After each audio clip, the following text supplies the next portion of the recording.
Assalamualaikum warahmatullahi wabarakatuh. Perkenalkan, nama saya Nurhami Gita. Di sini saya akan menjelaskan mengenai usaha yang akan dijalankan.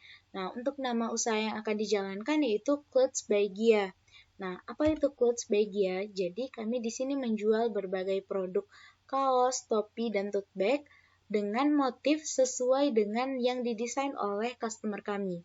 Nah, jenis usahanya itu store offline dan online. Jadi, untuk store offline, pelanggan bisa mendesain motif dari kaosnya di store offline yang telah disediakan. Nah, nantinya customer atau konsumen bisa membuat desain motif melalui komputer yang telah kami sediakan. Kemudian untuk store online, customer bisa mendesain motif dari produk fashion tersebut melalui website yang telah kami sediakan. Nah, untuk usaha ini bergerak di bidang fashion. Kemudian, apakah usaha ini cukup memiliki potensi? Menurut kami, usaha ini cukup berpotensi untuk berkembang, karena usaha ini memiliki keunikan dengan mengajak konsumen untuk ikut mendesain kaosnya sendiri, dan hal ini dapat menarik perhatian pelanggan untuk ikut mencoba membuat desain yang mereka inginkan, desain motif dari kaos yang mereka inginkan. Jadi, setiap kaos yang akan dipesan oleh pelanggan nanti bisa memiliki keunikan tersendiri tergantung dari kreativitas mereka. Selanjutnya, persaingan dari usaha ini bisa datang dari penjual yang menawarkan produk yang sama, yaitu sama-sama menjual kaos, dengan menawarkan desain custom. Jadi, pelanggan dapat memesan kaos sesuai dengan desain yang diinginkan dengan berkonsultasi kepada penjual dan akan langsung didesain oleh penjual berdasarkan dengan permintaan konsumen. Nah, tapi dalam usaha Clothes by Gia ini agak sedikit berbeda karena pelanggan bisa membuat motif kaosnya sendiri dengan mendesain sendiri, kemudian kami yang mencetakkan pada kaos sesuai dengan desain yang telah dibuat oleh customer atau konsumen. Nah, jadi Clothes by Gia ini mencetak kaosnya itu sesuai dengan desain dan motif yang dibuat sendiri oleh konsumen, yang membuat konsumen menjadi tertarik untuk membeli produk kami. Kemudian target pasarnya, untuk target pasar Clothes by Gia ini lebih fokus kepada orang-orang dengan usia 18-45 tahun, di mana orang-orang pada usia ini lebih mudah atau lebih mahir mengoperasikan komputer dan lebih tertarik untuk melakukan hal-hal unik dan berbeda dari yang lain dengan mendesain kaos sendiri. Nah, jadi biasanya untuk orang-orang yang usia di atas target pasar kami, mereka lebih senang membeli baju yang sudah ada. Jadi mereka memilih baju dan mereka misal suka nih sama bajunya, mereka langsung beli. Nah, tapi kalau untuk orang-orang yang usia 18-45 tahun, mereka masih bisa atau masih ingin mencoba hal-hal baru dengan salah satunya dengan membeli kaos kami yang mereka desain sendiri.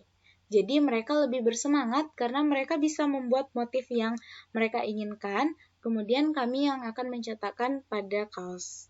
Kemudian surat-surat yang diperlukan, yang perlu dipersiapkan, yang pertama yaitu surat keterangan domisili usaha. Nah, fungsi dari surat keterangan domisili usaha ini yaitu mempermudah dalam pengurusan dokumen pelengkap pendiri usaha lainnya. Kemudian ada nomor pokok wajib pajak atau NPWP. Nah, NPWP ini berfungsi sebagai tempat administrasi pajak. Nomor yang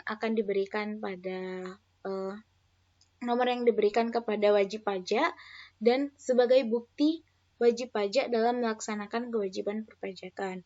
Kemudian ada surat izin usaha dagang. Nah, fungsinya sebagai legalitas yang sah dari usaha yang dijalankan. Kemudian ada surat izin tempat usaha. Nah, surat izin tempat usaha ini berfungsi sebagai bukti dan legalitas tempat usaha yang sesuai untuk tata kelola ruang dan lokasi usaha. Kemudian ada tanda daftar perusahaan sebagai bukti bahwa usaha yang dijalankan dinyatakan sah secara hukum. Kemudian yang terakhir itu ada surat izin mendirikan bangunan.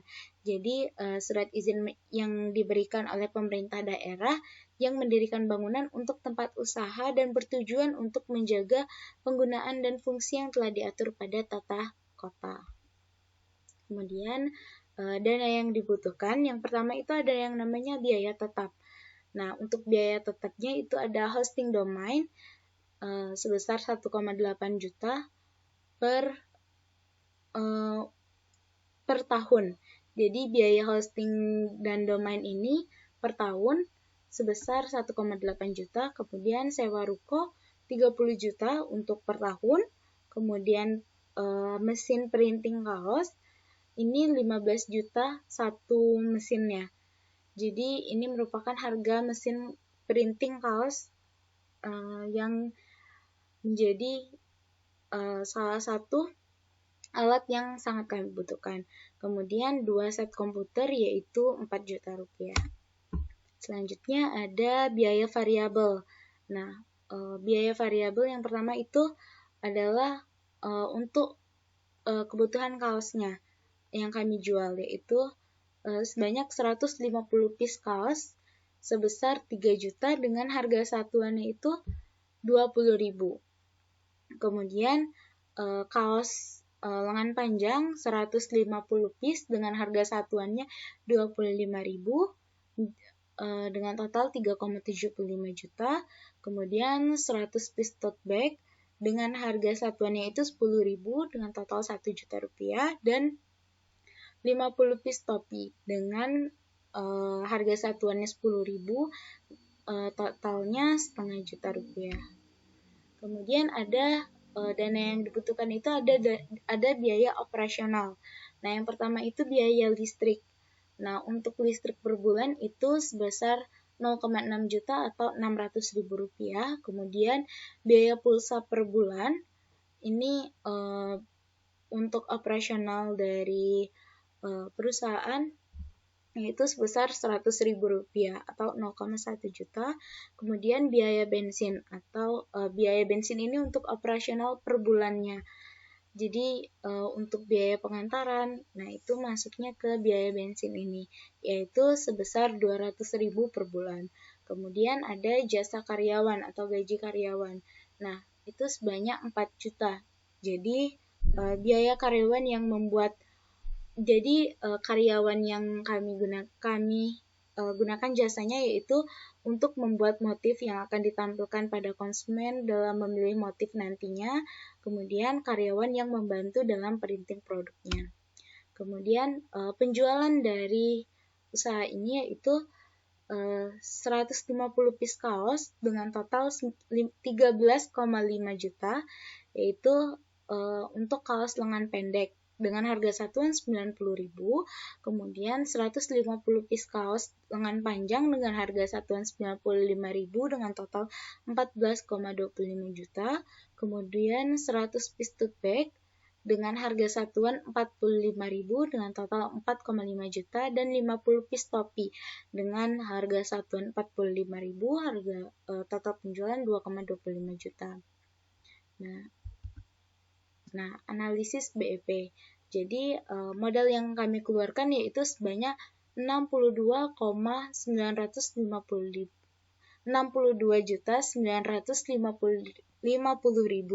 Dan untuk pendapatan per bulan yang kami dapatkan dari penjualan kaos, tote bag, dan topi sebanyak 34,5 juta rupiah. Nah, maka BEP sekitar 2 bulan. Kemudian sumber pendapatan ini didapatkan dari penjualan baju secara offline ataupun online. Nah, selain itu pendapatan ini juga bisa didapatkan saat ada event-event tertentu. Misalnya saat melakukan show branding dengan pihak-pihak tertentu. Kemudian lokasi usaha. Nah, lokasi usaha ini bisa dijalankan di ruko ataupun di rumah. Jadi usaha ini bisa dilakukan di sebuah ruko ataupun toko. Kemudian usaha ini juga bisa dilakukan di rumah dengan menyediakan ruangan khusus untuk melakukan printing dari printing kaos dengan motif yang telah dibuat oleh konsumen. Kemudian peralatan yang digunakan yaitu komputer. Nah, komputer ini digunakan untuk mendesain produk yang diinginkan oleh konsumen. Kemudian ada printing kaos yang digunakan untuk mencetak desain pada produk. Kemudian supplier. Nah, supplier atau pemasok bahan baku ini merupakan orang-orang yang ada di sekitar penjual. Jika ada supplier penyedia bahan baku yang berada di sekitar Jambi, maka bahan baku seperti tote bag, kaos, dan topi akan diambil dari dalam daerah. Namun, jika tidak ada supplier yang berasal dari Jambi, maka penjual akan mengambil bahan baku dari luar daerah Jambi. Kemudian sistem manajemen. Nah, sistem manajemen yang diterapkan adalah sistem koordinator. Jadi, pemilik secara langsung memonitori dua karyawannya, yaitu desainer, orang yang membuat desain untuk produk, kemudian karyawan yang mengerjakan bagian printing produk. Nah, untuk pemasaran produk, itu bisa melakukan media sosial. Nah, jadi pada media sosial perusahaan akan diberikan berbagai informasi mengenai produk yang dijual, kemudian proses pemesanannya bagaimana, dan contoh desain yang dapat dipilih oleh pembeli.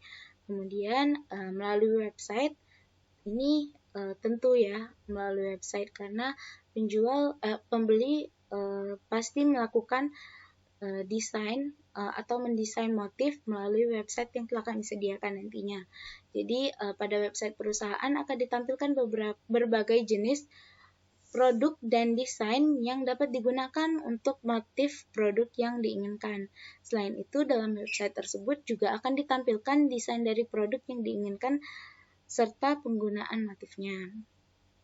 Kemudian offline melalui store, yaitu untuk pembeli yang datang langsung ke store akan dilihatkan berbagai contoh produk yang dihasilkan.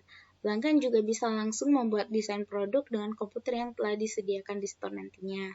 Kemudian melalui CO branding, yaitu pemilik usaha dapat melakukan kerjasama dengan berbagai pihak pada event tertentu dan bekerja sama dengan pihak-pihak terkait untuk membuat atau membuka stand dan menjual produk yang sudah didesain dengan mengajak konsumen untuk mendesainnya secara langsung. Kemudian promosi. Saat ini rata-rata orang sudah menggunakan media sosial.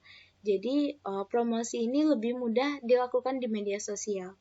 Nah, selain menyiapkan website, kami juga melakukan promosi melalui media sosial yang sering digunakan oleh orang-orang seperti Instagram, Facebook, dan lain sebagainya. Nah, selain itu akan dilakukan juga promosi dari mulut ke mulut, di mana dilakukan dari orang-orang terdekat seperti keluarga, teman, dan kenalan lainnya yang didukung oleh media sosial yang dapat diperlihatkan contoh produk melalui media sosial tersebut. Nah, sekian penjelasan yang dapat saya sampaikan. Wassalamualaikum warahmatullahi wabarakatuh.